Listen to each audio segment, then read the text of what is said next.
High all, good morning, శుభోదయం అందరికీ. ఎలా ఉన్నారు? నేనైతే చాలా బాగున్నాను. లిటిల్ బిట్ ఆఫ్ కోల్డ్ ఇంకా ఉంది. ఎన్నిసార్లు ఆవిరి పట్టుకున్నాను నాకే తెలీదు.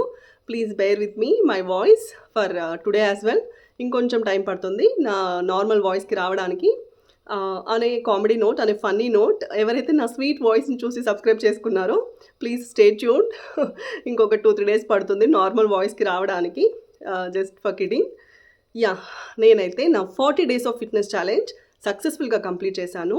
ఇవాళ నా 41st డే కూడా స్టార్ట్ చేసి ఫినిష్ చేసేసాను. దేనికోసం వెయిట్ చేస్తున్నారు మీరందరూ? ఇంకా ఎవరైనా సరే నా వీడియో చూస్తున్నవారు నా 41st day of fitness challenge video చూసైనా సరే little bit of motivation, little bit of inspiration తెచ్చుకొని మీ బాడీ ఫిజికల్ ఫిట్నెస్ పైన, మీ హెల్దీ లైఫ్ స్టైల్ పైన ఫోకస్ చేస్తారని నేను మనస్ఫూర్తిగా కోరుకుంటూ ఉన్నాను.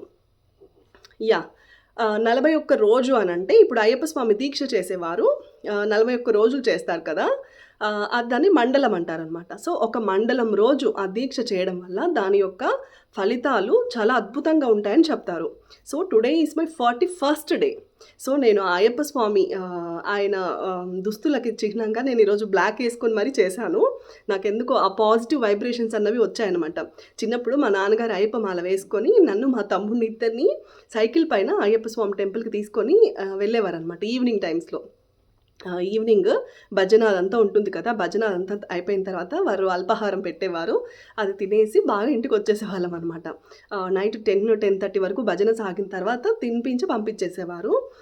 దాన్ని భిక్ష అంటారు. సో భిక్ష అంతా ముగించుకొని ఇంటికి వచ్చే టైంకి 10:30 అయ్యేది. అయినా కూడా పిల్లలం అసలు అలసిపోయేవారమే కాదనమాట. అంటే ఆ భజనకు ఉన్నటువంటి పాజిటివ్ వైబ్రేషన్స్ అలాంటివి. సో చిన్నప్పటి నుండి అయ్యప్ప స్వామి ఆ పాటలు, ఆ భజనలు, అది నాకు పాజిటివ్ వైబ్రేషన్స్ అనమాట. ఈవెన్ మ్యూజిక్ వస్తుంటే కూడా మేబీ కొందరు అలా ఏంటా చిందులు, ఏంటా డ్యాన్స్ అలా అనుకోవచ్చు. బట్ ఆ వైబ్రేషన్స్, ఆ పాజిటివిటీ అన్నది అలా వచ్చేస్తుంది అనమాట. సో స్వామియే శరణం అయ్యప్ప. సో ఆ అయ్యప్ప స్వామి ఆశీస్సులు అందరిపైన ఉండాలని నేను మనస్ఫూర్తిగా కోరుకుంటున్నాను. నేను నా వీడియోస్లో డైలీ గ్రాటిట్యూడ్ అనేది ఎక్స్ప్రెస్ చేస్తూ ఉంటాను. So on a gratitude note, yesterday I have announced that our family is having 238 subscribers. 238 మంది సబ్స్క్రైబర్స్ ఉన్నారు మన ఫ్యామిలీకి మెంబర్స్గా అని చెప్పాను. Today I'm very happily, proudly announcing that our family is having 248 subscribers. నేను నా మొహమాటం వల్ల నేను ఇప్పటి వరకు ఎవరిని సపరేట్గా స్పెషల్గా ఇది నా ఛానల్ ప్లీజ్ సబ్స్క్రైబ్ చేసుకోండి అని ఎప్పుడు అడిగింది లేదు. బట్ నిన్న కొద్దిగా చొరవ తీసుకొని 1-2 తెలిసిన వారికి నేను ప్లీజ్ సబ్స్క్రైబ్ చేసుకోండి అని రిక్వెస్ట్ చేశాను. Because I felt they are little dear once.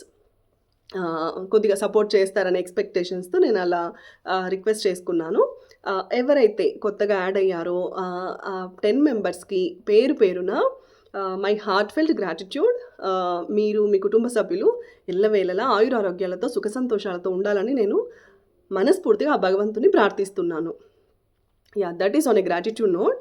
One more gratitude note. నాకు ఇవాళ నేను మార్నింగ్ లేచే టైంకి అభి@ఏలూరు అన్న ఒక మనిషి, that person texted to one of my videos, belly fat reduction exercises వీడియోస్కి తను కామెంట్ చేశారనమాట. Very useful and informative videos and subscription also done అని చెప్పి పెట్టారు. అభి@ఏలూరు గారు, అభి గారు, మీ పాజిటివ్ వర్డ్స్కి చాలా థ్యాంక్ యూ అండి. It really felt like recognising my efforts. Thank you so much for your positive words. Please keep continue watching అనమాట. That's on gratitude note again. ఇంకా 41st డే అండి. ఎవ్వరు దేనికోసం వెయిట్ చేయొద్దండి. అట్లీస్ట్ ఇవాళ నుండైనా మీరు స్టార్ట్ చేసుకోండి. మీ ఫిట్నెస్ వైపు, మీ హెల్దీ లైఫ్ స్టైల్ వైపు చేంజెస్ చేసుకోండి. Weight loss, fat loss target పెట్టుకోవద్దండి. మనం హెల్దీ హ్యాబిట్స్ ఫాలో అవ్వడం వల్ల, హెల్దీ జీవన శైలిని మనము ఇంప్లిమెంట్ చేసుకోవడం వల్ల వెయిట్ లాస్, ఫ్యాట్ లాస్ ఇవన్నీ ఆటోమేటిక్గా జరిగిపోతాయి అన్నమాట. నేను నిన్న మొన్నటి వీడియోస్లో skin infections, chicken pox, scabies వీటన్నిటి గురించి కంప్లీట్ ఇన్ఫర్మేషన్ ప్రొవైడ్ చేశాను.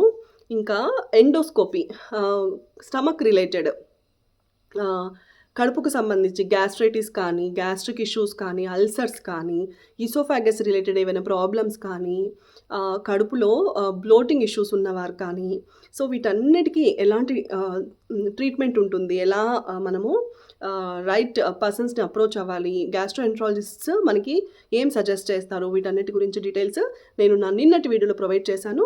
ఇన్కేస్ ఎవరైనా నిన్న మొన్నటి వీడియోస్ మిస్ అయ్యి ఉంటే ఒక్కసారి విజిట్ చేయండి. ఇంకా నేను ఒక న్యూస్ గురించి మాట్లాడాలని అనుకుంటున్నాను. ఏం లేదు, ఆ న్యూస్ గురించి ఏంటంటే, నేను నా ప్రీవియస్ వీడియోస్లో ఆల్రెడీ 1 ఫైన్ డే డిస్కస్ చేశాను దీని గురించి. That is nothing but gender inequality, అంటే లింగ వివక్ష, లింగ నిర్భేదము. ఏంటంటే ఇన్ కేస్ ఏ వీడియోలో ఉంది ఇన్ఫర్మేషన్ ఈ జెండర్ ఇన్ఈక్వాలిటీ గురించి అంటే, ఏం లేదు, మీరు వీడియోస్ దగ్గర సమ్మరైజ్ ద వీడియో అని క్లిక్ చేశారంటే మీకు ఏ వీడియో కింద ఆ వీడియో రిలేటెడ్ సమ్మరీ అనేది వస్తుందన్నమాట. అంటే ఆ వీడియోలో నేను ఏం మాట్లాడాను, ఏం డిస్కస్ చేశాను అన్నది. సో దాన్ని బట్టి మీరు ఆ వీడియో మీకు ఇంట్రెస్టెడ్ టాపిక్ అయితే చూస్ చేసుకోవచ్చు, లేదా మీరు నెక్స్ట్ ఇంట్రెస్టెడ్ టాపిక్కి వెళ్ళొచ్చు అనమాట. నేను ఆల్రెడీ డిస్కస్ చేశాను ఈ జెండర్ ఇన్ఈక్వాలిటీ అన్నది. ఇది ఇవాళ రేపు ఎందుకు ఇంపార్టెంట్ అని అంటే, ఒక ఊరిలో, this is the very recent news అనమాట, ఎప్పుడో జమానా కాలంది కాదు, రీసెంట్ న్యూస్.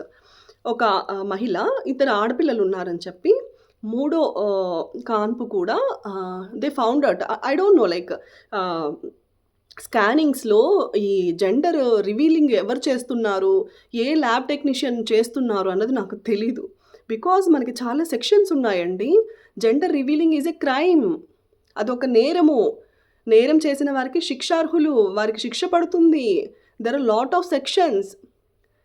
ఫీటిసైడ్స్ అంటే బిడ్డని కడుపులో ఉండంగానే చిదిమేసేదాన్ని ఫీటిసైడ్స్ అంటారు. ఫీమేల్ ఫీటిసైడ్స్ అంటే ఆడపిల్లల భ్రూణ హత్యలు పెరిగిపోతున్నాయని చెప్పి మన గవర్నమెంట్ ఆఫ్ ఇండియా మనకి చాలా అమెండ్మెంట్స్ చేశారనమాట సెక్షన్స్లో. అంటే చాలా మార్పులు చేశారు. ఎవరైతే లింగ నిర్ధారణ చేసి ఆడపిల్లలను తెలుసుకొని ఫీమేల్ ఫీటిసైడ్స్ అంటే ఆడపిల్లల భ్రూణ హత్యలకు పాల్పడతారో వారు చట్టార్హులు, శిక్షార్హులు.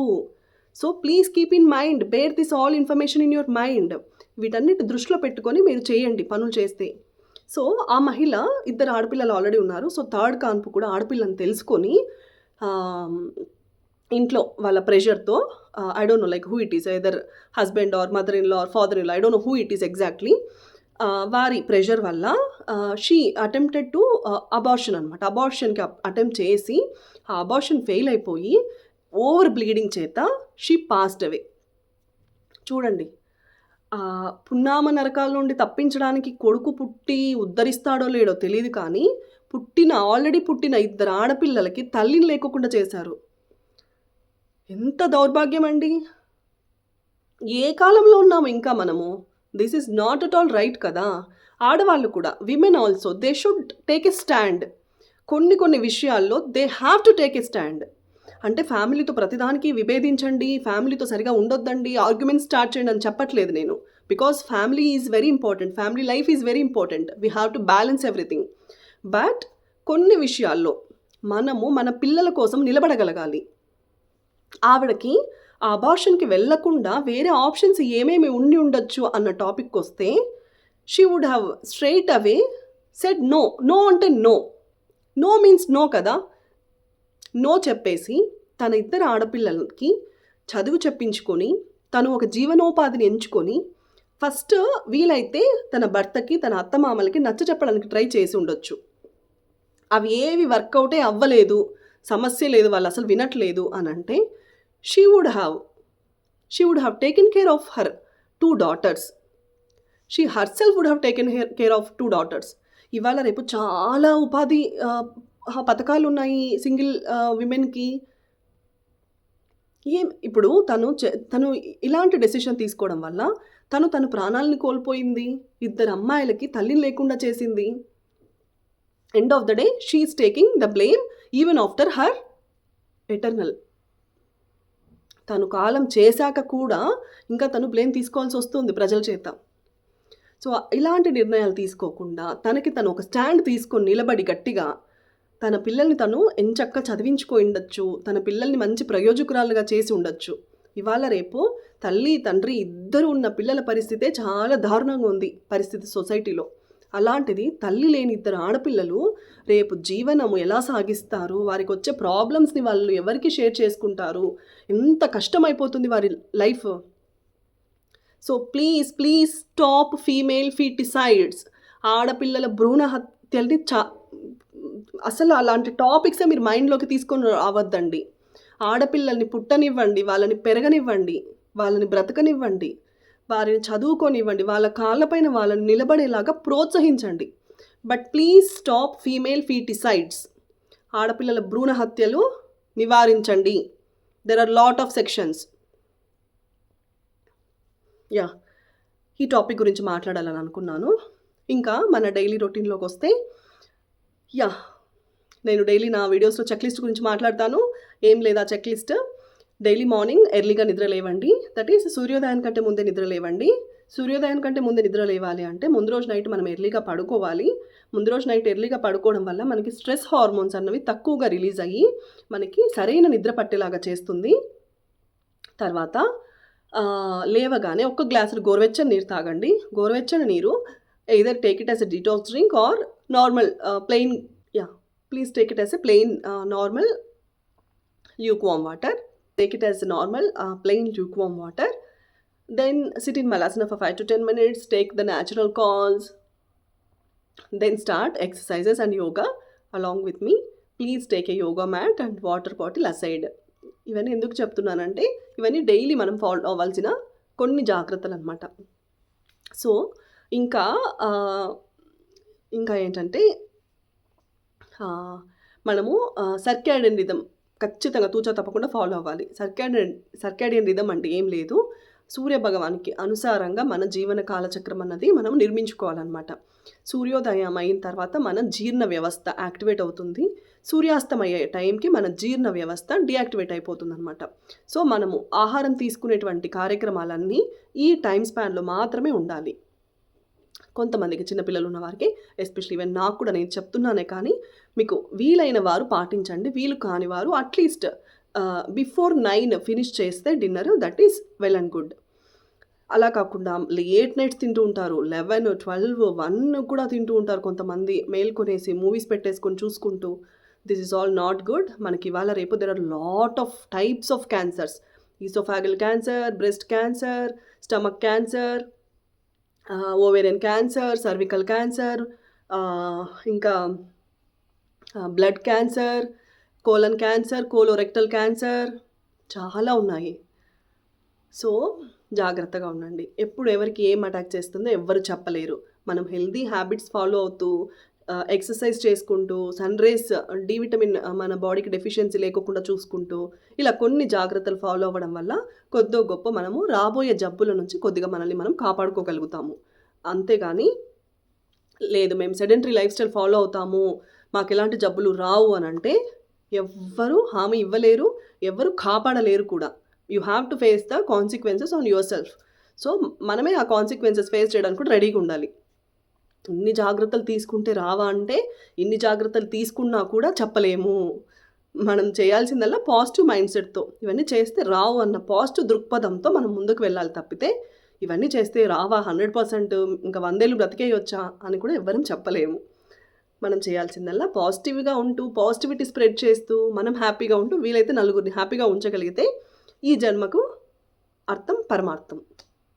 సో నేను ఎక్కువ మాట్లాడలేకపోతున్నాను. I have lot of information to discuss. చాలా నాలెడ్జ్ షేర్ చేయాలని ఉంది, బట్ కొద్దిగా థ్రోట్ ఇన్ఫెక్షన్ వల్ల నేను ఎక్కువ డిస్కస్ చేయలేకపోతున్నాను టుడే. నాకు మాట్లాడుతుంటే దగ్గు వస్తుంది. That's all for today. ఎవరైతే కొత్తగా యాడ్ అయ్యారో ప్లీజ్ నా ప్రీవియస్ వీడియోస్ అన్నీ ఒకసారి చెక్ చేయండి. ఇన్ఫర్మేటివ్గా, రెలవెంట్గా, హెల్త్ రిలేటెడ్ చాలా యూస్ఫుల్ ఇన్ఫర్మేషన్ ఉంది అని అనిపిస్తే మీరు మీ ఫ్రెండ్స్కి, మీ రిలేటివ్స్కి ఫార్వర్డ్ చేయండి, షేర్ చేయండి, సబ్స్క్రైబ్ చేసుకోమని చెప్పండి. Thank you so much. Survey జన సుఖినో భవంతు.